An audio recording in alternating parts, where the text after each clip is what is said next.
So guys, there are 9 members of the 400 who are under 40, and 7 of those guys are in technology and social media. 2 of those guys are in finance and hedge fund. Tell me about the youngest guys, Steve.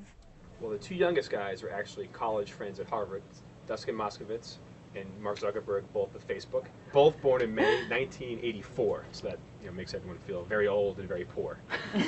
But they are the 2 youngest, and Mark Zuckerberg is now one of the top 20 richest people in America. And Dustin is actually 8 days younger than Zuckerberg, so he gets bragging rights as America's youngest billionaire. What I loved about Dustin was when our colleague Victoria Barrett went up to Washington to interview Bill Gates and Dustin together, she flew back on the same flight to San Francisco with Dustin. Coach. He was flying in coach, as was she. I think that's kind of a pattern, though. Like Mark Zuckerberg just bought a house out in Silicon Valley, and he's got, billions and billions of dollars, and he bought this sort of relatively modest $7 million home, just sort of on a a street, and he also... Not modest as we would well, go, right? well, Okay. relatively to some of these Well, people in that we Palo cover. Alto, that doesn't go very far. But, Well, it's but what true. about Sean Parker? Because he's one of the youngest, too. Does he live kind of a modest lifestyle? Sean is a little bit more, he likes the finer things. Does he? But Like not what? material. He's an experienced guy, so he loves to obsess about food.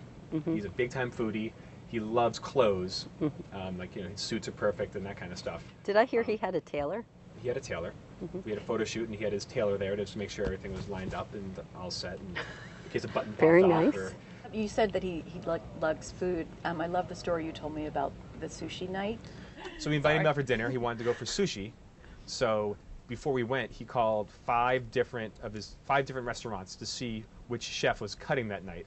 And then with that intelligence, he decided to go to Sushi Ogari on 44th Street. And we went there and sat at the chef's table and ate sushi all night. Could you tell that the sushi was cut in the most delicious manner you've ever had? Didn't really, well, it was wasted on me. But he was saying that the best sushi cuts are trapezoidal. And so he likes, he needs to find places that are trapezoidal. Also, the rice density and how they pack the rice is very important too. But can we talk about food and another young billionaire, Mark Zuckerberg? Can you please tell me what is going on with his latest decision to kill his own meat? Well, poor Zuckerberg. I mean, everyone's like, oh, he's so young, he's so rich, but at the meantime, he's like the it boy of Silicon Valley. So everything he does, whether he's having dinner with Obama or whether he is, giving money to Newark, or in this case, killing his own food. Apparently, every year he has like this goal for the year, and one year was like the year to get serious, so he wore a tie with every outfit, even though it was like jeans and a button-down. He wore a tie. This year, he's only eating the meat that he kills. So I think he's killed, I'm not sure, I think a chicken and a goat.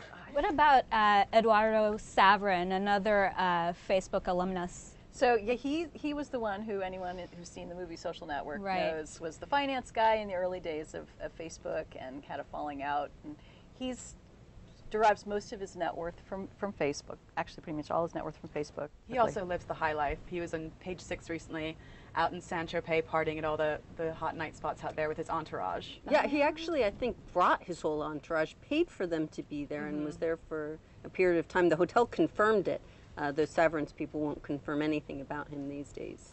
What about the Google guys getting away from Facebook a little bit? They seem so old these days. Well, I was just going to say, it's amazing that they're still on our youngest list. If you think back to how old Google is now, they're only 38, these guys.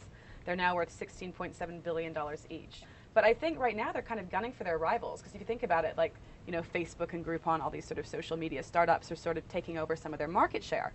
So the stuff they launched recently, like Google Plus, I don't know if any of you guys use it, but that's their kind of social media offshoot. I just think what's really interesting is how thoughtful these guys are at such a young age. They've become billionaires in their 20s, but pretty much every single one is thinking about what role they should be having for entrepreneurs and young people, and just really, in the world, whether they're joining on to the Gates Buffett Giving Pledge, starting their own foundations, thinking about their portrayal in the media.